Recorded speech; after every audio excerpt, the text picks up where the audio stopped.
story about how a ranch was formed at Camp Namanu. You see, horses, they're a strange breed. So you can't do creek hikes or mountain bike or do anything that rhymes with Mike and Ike's. You see, it's a very strange thing to have here at Camp Namanu with the trails and the rocks and the stairs and all. But horses were around because of the Great Depression. You see, the Great Depression ran all over the United States in the turn of the century, and well, since Xanax had not been invented, the only way to cure depression was with money. Lots and lots of money. Perhaps the only cure for depression. That really, truly works. And so Paul Uberuba, he had a plan. You see, at that time, money was hidden inside rocks and in trees and stuff, subsidized by the government, so people were off searching for more money. And he thought if people could give money faster, perhaps if they were riding a horse, then they could go and get it faster and get money and get paid. And then Paul Uberuba, he would have a lot of money and he wouldn't be depressed anymore.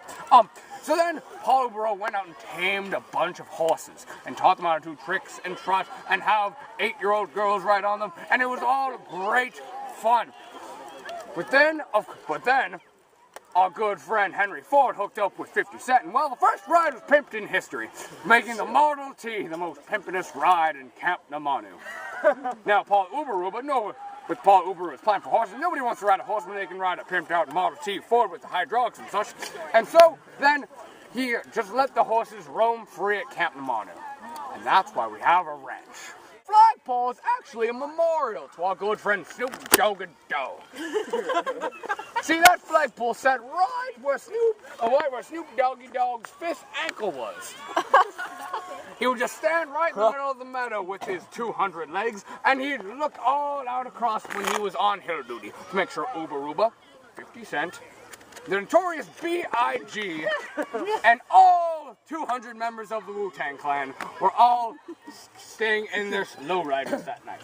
See, we used to have a lost unit here at Camp Namanu called the G Unit. They didn't sleep in 3-walled cabins or teepees, but they slept in lowriders. Hovering lowriders with hexagonal wheels, hovering a mere 1/2 inch off the ground. Of course, Easy E64 Impala was modified so it was a mere 1 inch off the ground, making him the highest flying person at Camp Namanu. Yes. The flagpole, whenever you pass flagpole, whenever we take up the flag, it symbolized putting the do-rag right on top of Snoop Doggy Dogg's head, which stood right where the golden ball is.